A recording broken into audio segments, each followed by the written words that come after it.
Hi all and welcome to Shame Games. तो आज हम एक्सप्लेन करेंगे the most awaited anime movie Blood C The Last Dark का। जैसा कि मैंने अपने पिछले वीडियो में बोला था कि ये मूवी असल में ब्लड एनिमे सीरीज को ही कंप्लीट करने वाली मूवी है। बेसिकली इसमें हमें साया का रिवेंज दिखाया गया है। सो आई विल रिकमेंड कि आप ऊपर दिख रहे आई बटन पर क्लिक करके पहले ब्लड वाली प्लेलिस्ट की पिछली वीडियो देख लो ताकि आपको ये वीडियो देखने में और मज़ा आए। सो अब बकवास करते हैं बंद and let's roll the intro.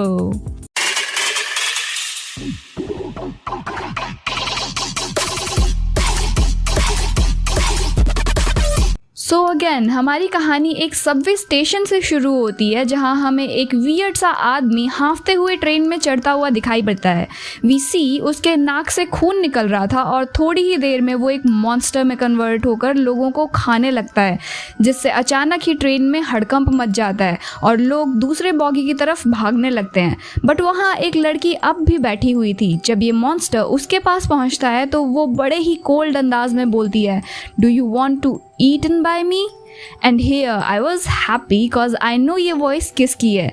ये थी हमारी साया। साया उस मॉन्स्टर को अपने स्वॉर्ड से हिट करती है, बट वो मॉन्स्टर वहाँ से एक लड़की को लेकर भाग जाता है और जाकर एक टावर पर चढ़ जाता है। वहीं साया उस मॉन्स्टर की आवाज़ का पीछा करते हुए उस तक पहुंचती है और इससे पहले कि वो मॉन्स्टर उसे किसी तरह का नुकसान पहुंचाए, साया उसे मार डालती है। इतने में वहां पुलिस हेलीकॉप्टर्स आ जाते हैं और साथ ही हम दो और बच्चों को वहां देखते हैं जो कि इस अनजान लड़की हिरागी माना के दोस्त थे। इनमें से एक का नाम होता है फुजीमुरा और दूसरे का नाम होता है मात्सुओ। ये दोनों माना को लेकर वहाँ से भागने लगते हैं तो साया भी इन लोगों को ज्वाइन कर लेती है। अब यहाँ आता है एक कार चेज सीन, जिसे देखकर हमें समझ में आता है कि ये बच्चे किसी तरह के सीक्रेट ऑर्गेनाइजेशन के लिए काम कर रहे होते हैं। इनकी टीम की मदद से ये लोग उस पुलिस चेज से एस्केप कर लेते हैं, जिसमें इनकी मदद करती है हमारी छोटी सी कंप्यूटर एक्सपर्ट सुकी। ये लोग मुगारी नाम के एक बंदे के अंडर काम कर रहे थे जिसको असिस्ट करती थी यानागी। दरअसल मुगारी फुशिगुरु का कज़न था जो कि चल फिर नहीं सकता था और मुगारी और फुशिगुरु के बीच में दुश्मनी बढ़ चुकी थी। फुशिगुरु ने मुगारी के फैमिली मेंबर्स, उसके फादर और मदर को मार डाला था, जिस वजह से मुगारी भी उससे बदला लेना चाहता था।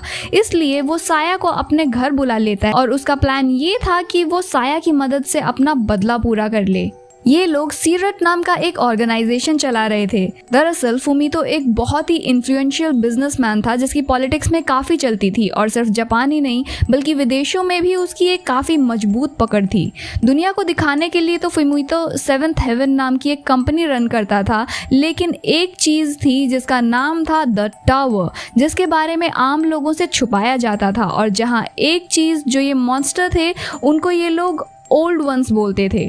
फुमीतो इन ओल्ड वंस को भी दुनिया से छुपाए रखना चाहता था, जिसके लिए ये लोग गवर्नमेंट के साथ मिलकर टोक्यो में यूथ ऑर्डिनेंस बिल लेकर आए थे, जिसके अकॉर्डिंग ये लोग यूथ को अपने कंट्रोल में रख सकें और उनसे सच्चाई छुपाए सकें। 8 बजे के बाद अगर कोई माइनर बाहर जाता है तो किसी बड़े के साथ होना ज़रूरी होता है, नहीं तो बच्चों को अरेस्ट कर लिया जाता है। इसके साथ ही इंटरनेट पर भी पाबंदी बढ़ती जा रही थी। काफ़ी सारी चीज़ें इंटरनेट पर रेस्ट्रिक्ट कर दी गई थी और इसके साथ ही कई सारी चीज़ें इंटरनेट पर करना अब टोटली इल्लीगल कर दिया गया था। अगर कोई बच्चा ऐसा करता है तो उसको जेल की सज़ा तक हो सकती थी। लेकिन इस ऑर्गेनाइजेशन सीरट ने मुगारी की मदद से फुशिगुरु और उसके काम को ट्रेस करते हुए द टावर के बारे में पता लगा लिया था। ये लोग जानते थे कि टावर में कुछ तो गलत हो रहा है जो कि पूरी दुनिया से छुपाया जा रहा है। इतना ही नहीं, टावर के बारे में जो भी पता करना चाहता है उसकी या तो मिस्टीरियस हालत में मौत हो जाती है या फिर वो इंसान ही गायब हो जाता है और उसका कहीं कोई अता पता नहीं लगता। आगे हमें ये भी पता चलता है कि माना के पिताजी एक जर्नलिस्ट थे जो कि टावर के बारे में ही पता लगाना चाहते थे और एक रात वो भी मिस्टीरियस हालत में गायब हो गए, जिसके बाद ही माना ने सीरट को ज्वाइन कर लिया ताकि वो टावर का रहस्य से पर्दा उठा सके। इन लोगों को इंटरनेट पर और भी बच्चों से सपोर्ट मिलता है। वो लोग जो कि इंटरनेट पर पारदर्शिता चाहते थे और स्ट्रांगली इंटरनेट के रेस्ट्रिक्शंस के खिलाफ एक आवाज़ उठाना चाहते थे, वो सारे लोग अब दबी हुई आवाज़ में सीरट को बहुत ज़्यादा सपोर्ट दे रहे थे, जिसकी वजह से सीरट आज भी वर्क कर पा रहा था। बट वी सी हमारी साया को इन सब चीज़ों से ज़्यादा लेना देना ही नहीं था। शी वॉज वेरी क्लियर और वो मोगारी से बस फुमीटो का पता पूछती है, लेकिन फुमीटो का पता कभी भी पब्लिक नहीं किया जाता, जिस वजह से ये लोग भी नहीं जानते थे कि साया को फुमीटो से कैसे मिलाया जाए। लेकिन साया जानती थी कि फुमीटो तक वो इन लोगों के सहारे ही पहुंच सकती है, इसलिए साया इन लोगों का साथ देने के लिए रेडी हो जाती है। इसके बाद वी सी साया माना के साथ टोक्यो के एक शॉप में जाती है, जहां हम ब्लड सी वाले उस टॉकिंग डॉग को देखते हैं। टर्न्स आउट कि उस डॉग के थ्रू उस शॉप का ऑनर था जो साया से पूरी सीरीज में हेल्प कर रहा था। साया वहां से एक कटाना लेकर आती है, पर वहां से आते हुए इनको 3 पुलिस वाले मिलते हैं जो साया से आईडी मांगते हैं, जिस पर साया इनको पीट आती है, जिसकी वजह से सिरट मेंबर्स परेशान हो जाते हैं, एज इस हरकत की वजह से ये लोग पकड़े भी जा सकते थे। Although all were fine cause अब तक इशू कोई था नहीं, कोई मतलब ऐसा हंगामा सा हुआ नहीं था, सो दे वर फाइन। उधर भी सी फुमीटो साया से एनकाउंटर की प्रिपरेशन कर रहा था, वहीं दूसरी तरफ सिरट अपने रेगुलर वर्क में लगी थी। ये लोग भी फुमीटो और साया के मिलने के लिए परफेक्ट अपॉर्चुनिटी ढूंढने में लगे हुए थे। एंड बिंगो, इनको एक ऐसी अपॉर्चुनिटी मिल जाती है। एक चैरिटेबल स्कूल जिसको 7th हेवन पैसे दे रहा था, फुमीटो वहां जाने वाला था। अब इन लोगों को बस सिक्योरिटी में फ्लॉज ढूंढने थे, जिसमें कि ये लोग ऑलरेडी माहिर होते हैं। सो प्लान ये था कि माना और साया स्कूल स्टूडेंट्स के भेस बनाकर स्कूल के अंदर जाएंगे और बाकी सब लोग इनको बाहर से असिस्ट करेंगे। अब वहाँ पहुँचते ही हॉल में अचानक से अलार्म्स बजने लगते हैं और भगदड़ सी मच जाती है और सब बच्चे हॉल से बाहर भागने लगते हैं। देन वी सी साया फुमीटो को देखते ही अलग ही रेंज में आने लगती है और फुमीटो माँ को मारने के लिए उसकी तरफ बढ़ती है।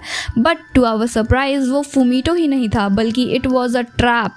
वहाँ एक बड़ा सा और ख़तरनाक सा मॉन्स्टर आ जाता है और हॉल के दरवाजे बंद कर दिए जाते हैं। अब साया और माना दोनों हॉल में फंस गए थे और इसी भयानक मॉन्स्टर से लड़ रहे थे। साया उस मॉन्स्टर को मार गिराती है। इसके बाद हॉल में पॉइजनस गैस फैला दी जाती है और साथ में ट्रेन्ड स्वॉर्ड असैसिन्स भेज दिए जाते हैं साया को मारने के लिए। साया उस स्वॉर्ड असैसिन को मार देती है, बट वो भी एक तरह का मॉन्स्टर निकलता है जो इतनी आसानी से नहीं मरता। इतने में सिरट टीम वहाँ पे पहुँच जाती है और साया और माना को बचाकर वहाँ से ले आती है। इसके बाद हम देखते हैं कि सुकी वॉज सैड, क्योंकि उसने ही फुमीटो के उस स्कूल में आने की जानकारी दी थी इन लोगों को। तो उसको लगता था कि उसकी एक गलती की वजह से ही साया और माया की जान खतरे में पड़ सकती थी।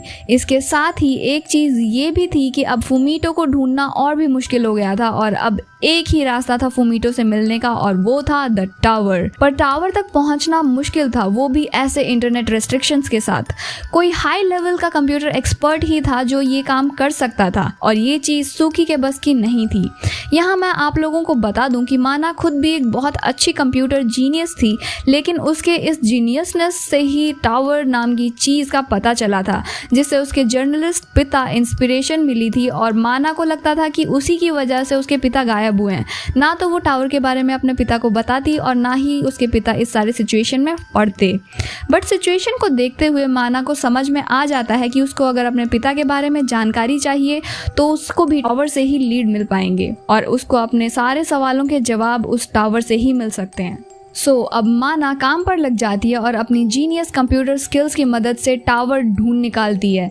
इन लोगों ने सैटेलाइट इमेज पर फेक फोटो लगा रखी थी, जिसको रिमूव करने पर माना को रियल टावर की लोकेशन मिल जाती है। अब आता है वो फाइनल डे जब फाइनली साया अपना बदला लेने वाली थी। साया फैसिलिटी में अकेले ही एंटर हो जाती है और बाहर होती है सिरट की पूरी टीम जो कि साया को असिस्ट करती है और माना का काम था अपने पिता को ढूंढना। फैसिलिटी पर पहुंचकर साया का सामना उसी स्वॉर्ड असैसिन से होता है। वहां साया की फाइट होती है इन लोगों के साथ, जिसके बाद वहां एक मॉन्स्टर आ जाता है और साया उसको भी हरा देती है। इसके बाद साया बॉटम के एक फैसिलिटी में पहुंचती है जहां इन लोगों का मेन एक्सपेरिमेंट वगैरह चल रहा होता है।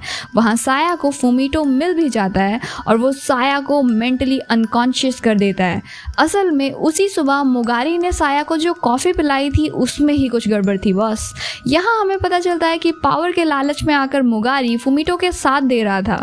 उसने जानबूझकर सिरट बनाया था ताकि इन एक्स्ट्रा टैलेंटेड बच्चों पर ध्यान रखा जा सके और अब तक सब कुछ उसके प्लान के अकॉर्डिंग ही हो रहा था। Here we see Fumito's obsession with these monsters. Fumito in monsters के गायब होने से परेशान था and it feels like he loves Saya. And ये सब वो साया के लिए ही कर रहा था. वो मोगारी को भी एक कर्ज में कन्वर्ट कर डालता है और यहाँ वो साया को ये भी बताता है कि मूवी के स्टार्टिंग में जो हमने मॉन्स्टर देखा था वो मॉन्स्टर असल में माना के फादर थे, इसलिए ही वो माना को उठाकर वहाँ से भाग गया था. इस कॉन्वर्जेशन के बाद फुमीटो उस बर्ड में घुस जाता है और वो बर्ड एक मॉन्स्टर बन जाता है. दैट मीन्स अब फुमीटो एक मॉन्स्टर बन जाता है.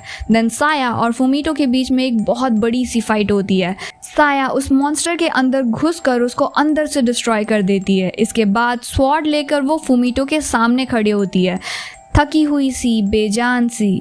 फुमीटो उस स्वॉर्ड को लेकर अपने हार्ट में घुसा देता है और साया को हग कर लेता है. इसके बाद फुमीटो मारा जाता है.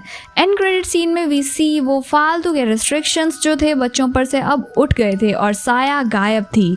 सिरट के सारे मेंबर्स खुशी खुशी जी रहे थे. And this is where Blood C ends. Hope आप लोगों को वीडियो पसंद आई होगी. अगर आई है तो लाइक करना बिल्कुल मत भूलना. वैसे मैं अपना ओपिनियन दूँ तो जो ब्लड सी वाली ये मूवी थी इसके जो प्रोड्यूसर और डायरेक्टर थे वो अचानक से जो ब्लड सी वाला एनिमे सीरीज़ था उससे चेंज कर दिए गए थे. एंड आई डोंट नो उन लोगों ने यहाँ पे एज अ मूवी ये मूवी बहुत अच्छी थी, पर अगर मैं ऐसे बताऊँ कि वो सीरीज़ के बाद में ये मूवी निकाली गई थी तो क्या इस मूवी ने हमारे सारे क्वेश्चंस के आंसर्स दे दिए? आई डोंट थिंक सो.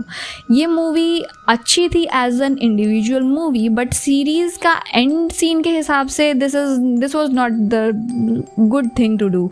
मतलब अचानक से ही इन्होंने 3-4 नए कैरेक्टर्स खड़े कर दिए और ये 3-4 नए कैरेक्टर्स की अपनी स्टोरीज़ बताई जा रही थी.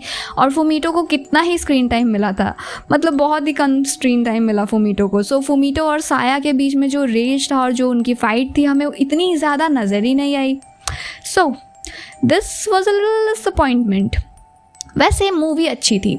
सो अगर आप लोगों को भी ये मूवी अच्छी लगी हो तो do like and don't forget to comment down guys. और अगर आप लोगों को इस तरीके की एनिमे सीरीज़ पसंद हैं तो हम ऐसी वीडियोस रेगुलरली लाते रहते हैं, तो आप हमें सब्सक्राइब कर सकते हो. ऑल्सो अगर आप चैनल को सपोर्ट करना चाहते हो तो do share it with your friends.